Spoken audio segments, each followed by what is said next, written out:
Hi everyone, मैं हूं शेख जबी। मेरे इस चैनल में आप सभी का स्वागत करता हूं। इस वीडियो में हम लोग बात करने वाले हैं 15 अगस्त 2025 यानी इंडिपेंडेंस डे पे तीन मूवी अभी तक जो बड़ी मूवी मेरे को लगती हैं जो क्लैश हो रही हैं, जो बहुत बड़ी मूवी है अपनी अपनी इंडस्ट्री की, मतलब तीन अलग अलग इंडस्ट्री से ये मूवी रिलीज होने वाली है। 15 अगस्त को क्लैश होने वाली है। तो बहुत बड़ी मूवी है, बहुत बड़े एक्ट्रेस हैं, डायरेक्टर्स बहुत बड़े हैं। तो देखते हैं कि ये कौन सी मूवी क्लैश होने के बावजूद ऑल टाइम ब्लॉकबस्टर हिट होती है या फिर फ्लॉप होती है। चलिए जान लेते हैं। ऐसे तीन मूवीज हैं। तो पहले मैं बात कर लूं कि मैं बैंगलोर से बिलोंग करता हूं, तो मैं यहाँ पे लोकल इंडस्ट्री यानी कन्नड़ा इंडस्ट्री, तो पहले उस मूवी की मैं बात कर लेता हूं। तो वो मूवी है मेरे पर्सनली बहुत बड़े सुपरस्टार उपेंद्र सर। तो Upendra sir versus Shivraj Kumar sir और साथ में राजवीर शेट्टी। तो ये तीनों की मूवी, एक ही मूवी आ रही है ये तीनों की, मतलब 45। मूवी का नाम है 45। तो जस्ट इमेजिन करो, क्योंकि उपेंद्र सर की मूवी के नाम ही हटके रहते, मतलब जब से वो मूवीज में आने लगे तो उनकी मूवीज का नाम ही हटके रहता है। एक मूवी आई थी ये, तो ये करके कौन नाम रखता मूवी का, जबकि ब्लॉकबस्टर हुई थी। और फिर आई थी उनकी मूवी एक याद है उपेंद्रा, तो वो तो मैंने कितनी बार देखा हूँ। जब मैं छोटा था थिएटर पे तो मेरे को याद भी नहीं कितनी बार देखा वो मूवी।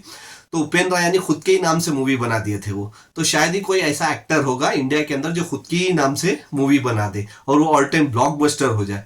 तो ऐसे ये मूवी आने वाली है 45, जिसमें हमको उपेंद्र सर, शिवराज कुमार सर और राजवीर शेट्टी जो बहुत अच्छे एक्टर हैं, तो इन तीनों का कॉम्बो देखने को मिलेगा। इसका टीजर भी हल्का सा आ चुका है, आप चाहे तो यूट्यूब में जाके देख सकते हैं, टीजर अवेलेबल है।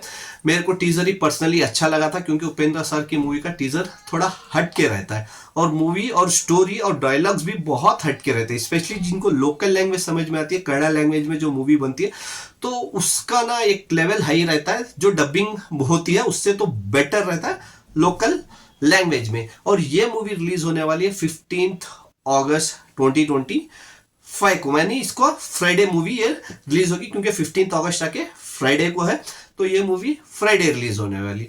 तो अभी बात कर लेते हैं 15 अगस्त नहीं 14 अगस्त, यानी 14 अगस्त को दो मूवीज क्लैश हो रही हैं, तो उसके बारे में। तो पहली मूवी है वो है साउथ से यानी तमिल इंडस्ट्री से सुपरस्टार रजनीकांत सर की मूवी कूली।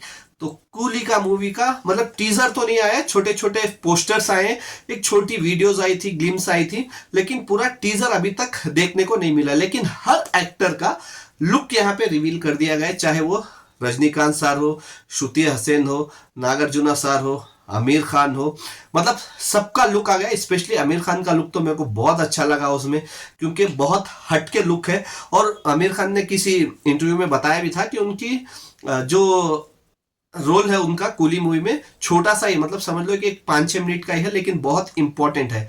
और हमने देख चुके हैं, क्योंकि इस मूवी के डायरेक्टर हैं लोकेश कनगराज, तो उनको हमने देख चुके हैं विक्रम मूवी में कैसे उन्होंने सूर्या को प्रेजेंट किया था रोलेक्स।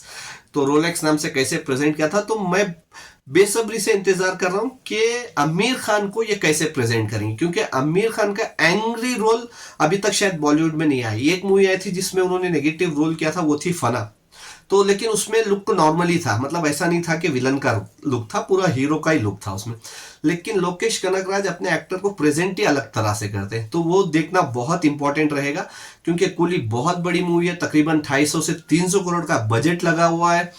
और रजनीकांत सर की लास्ट मूवी इतनी ज्यादा बॉक्स ऑफिस पे चली नहीं थी, लेकिन लोकेश कनगराज के साथ पहली बार काम कर रहे हैं, साथ में अनिरुद्ध का म्यूजिक है इसमें, तो जाहिर सी बात है छप्पड़ फाड़ के कलेक्शन आएगा साउथ इंडस्ट्री से, क्योंकि ये मूवी पैन इंडिया रिलीज है। मतलब जो भी ये तीनों मूवी के बारे में बता रहा हूँ ना, ये तीनों पैन इंडिया मूवीज है, तीनों पैन इंडिया मूवीज है।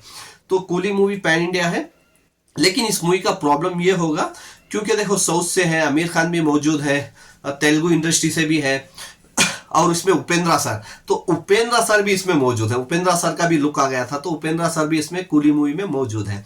तो यहाँ पे प्रॉब्लम ये होगी इस मूवी के साथ, क्योंकि देखो तमिलनाडु में तो इसको छप्पड़ फाड़ के शोज मिल जाएंगे और केरला में भी शोज मिल जाएंगे, लेकिन दूसरे स्टेट में स्पेशली हिंदी लैंग्वेज में, क्योंकि वॉर 2 रिलीज हो रही है, तो इसको शायद शो उतने अच्छे खासे मिलेंगे नहीं, स्पेशली हिंदी वर्जन में। और कर्नाटका की मैं बात करूं, अगर कर्नाटका में, क्योंकि देखो उपेंद्र सर, शिवराज कुमार सर की जो मूवी रिलीज होने वाली है, पहले उसको भी शोज मिलेंगे, ऊपर से वार 2 भी रिलीज होगी यहाँ पे, तो उसके भी शोज रहेंगे। तो जाहिर सी बात है कूली को शोज कम मिल सकते हैं यहाँ पे, मतलब पहले दिन मिल जाए लेकिन दूसरे दिन ऑटोमेटिकली शोज कम हो जाएंगे रिस्पॉन्स देके, क्योंकि अगले दिन 45 मूवी रिलीज होने वाली है। तो वैसे ही आंध्रा की बात करूं, क्योंकि वार 2 आंध्रा और तेलंगाना में, वार 2 में क्योंकि जूनियर एनटीआर है, सबको पता ही है, क्योंकि जूनियर एनटीआर का बस बहुत ज्यादा है, तो जूनियर एनटीआर की वजह से आंध्रा और तेलंगाना में उसको अच्छे खासे शोज मिल सकते हैं। लेकिन कूली मूवी में नागार्जुना सर है जो बहुत बड़े एक्टर है, लेकिन प्रेजेंट जूनियर एनटीआर का दबदबा चलेगा शो पे, क्योंकि जाहिर सी बात है शोज शायद उसको ही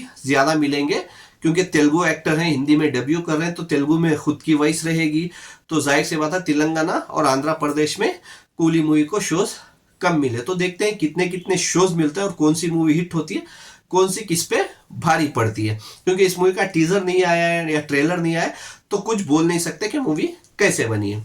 तो चलिए अभी जान लेते हैं तीसरी मूवी, यानी तीसरी मूवी आपको पता ही होगा वार 2, यानी ऋतिक रोशन, जूनियर एनटीआर एंड कायरा अडवाणी। तो ये तीनों का कॉम्बो, मतलब जूनियर एनटीआर का डेब्यू होने वाला है बॉलीवुड में, क्योंकि RRR और देवरा पार्ट 1 हिंदी में डब हुई थी, लेकिन वार 2 तो हिंदी में ही शूट हुई है, तो इस वजह से जूनियर एनटीआर की पहली मूवी बॉलीवुड मूवी बोल सकते हैं। लेकिन इस मूवी में मेरे को एक प्रॉब्लम है, क्योंकि मैंने इस मूवी का जब टीजर का रिव्यू बताया था ना, तभी मैंने बोल दिया था, क्योंकि देखो वार 1 और वार 2 में मेरे को कुछ भी चेंजेस नजर नहीं आ रहे ज्यादातर, अगर मैं बोलूं तो। चाहे तो आप वो टीजर देख लो, वार 1 का ट्रेलर और टीजर देखो, और वार 2 का टीजर देखो जो जूनियर एनटीआर के बर्थडे पे रिलीज किए थे, तो वो टीजर में वही है कि वही एजेंट है, वही, मतलब वार 2 में जैसे आइसलैंड पे फाइट थी वो फाइट दिखाई गई है वार 1 में और वार 2 में। फिर कार के चेजिंग एक्शन सीन्स थे वार 1 में, और वार 2 में भी वही दिखाया गया है। वार 1 आपको याद होगी तो फ्लाइट में एक्शन सीन्स थे, इसमें भी फ्लाइट में दिखाया गया है। बाइक के सीन्स थे तो इसमें भी बाइक के सीन्स दिखाया गया है। तो उसके साथ साथ ट्रेन में भी एक सीन है, लेकिन ट्रेन में एक्शन सीन्स नहीं है। मेट्रो में आई थिंक वार 1 में सिर्फ मेट्रो में दिखाया जाता है टाइगर श्रॉफ और ऋतिक रोशन को, लेकिन इसमें शायद मेट्रो में भी एक्शन सीन्स होगा। मतलब अगर आप उठाओ ना, सिमिलर ही आ जाएगी कहानी।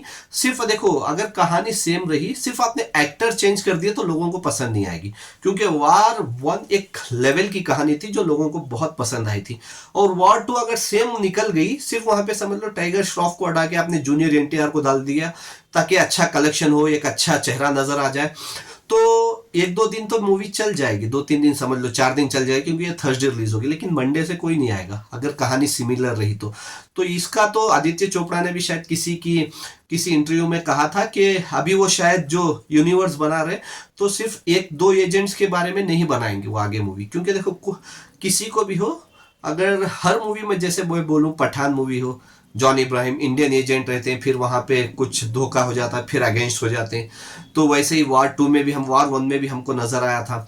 तो ऐसे ऐसे सिमिलर्स कहानी हम लोग ना देख देख के, मतलब लोगों के माइंडसेट में वो बैठ जाती है, तो उसके बाद वही सेम कहानी नहीं चलेगी। सिर्फ एक्टर का चेहरा चेंज कर देने से कहानी नहीं, मतलब न्यू नहीं बन जाती, वही कहानी रहती है। तो ये बहुत बड़ी प्रॉब्लम है वार 2 के साथ, क्योंकि अगर कहानी चेंज रही तो जाहिर सी बात है ऋतिक रोशन और जूनियर एनटीआर जो साथ में वार 2 में काम कर रहे हैं तो छप्पड़ फाड़ के कलेक्शन हो जाएगा।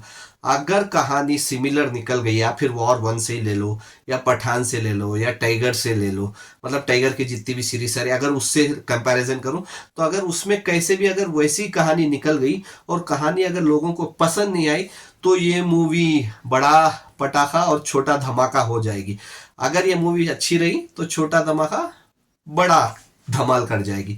तो देखते हैं कि क्या होता है इन तीनों मूवी में, अब अपनी अपनी इंडस्ट्री में कितना कमाते हैं। इंपॉर्टेंट ये रहेगा कि जब, क्योंकि तीनों पैन इंडिया मूवी है, दूसरी लैंग्वेजेस में भी कमाए, क्योंकि वार 2 का भी बजट बहुत ज्यादा, ऑलमोस्ट 300 करोड़ प्लस है वार 2 का बजट, क्योंकि 300 करोड़ के ऊपर का बजट रिकवरी करना उतना आसान नहीं है आज के माहौल में। तो अभी देखते हैं कि कौन सी मूवी हिट होती है, ब्लॉकबस्टर होती है, ऑल टाइम ब्लॉकबस्टर होती है, या फिर डिजास्टर होती है। आपके हिसाब से क्या लगता है ये तीनों मूवी में कौन सी मूवी हिट होगी, और आप कौन सी मूवी पहले देखना पसंद करेंगे, क्योंकि तीनों पैन इंडिया रिलीज है, तीनों 3 से 5 लैंग्वेजेस में रिलीज हो रहे हैं। तो आप मेरे को कमेंट्स करके बता सकते हैं। Bye, take care.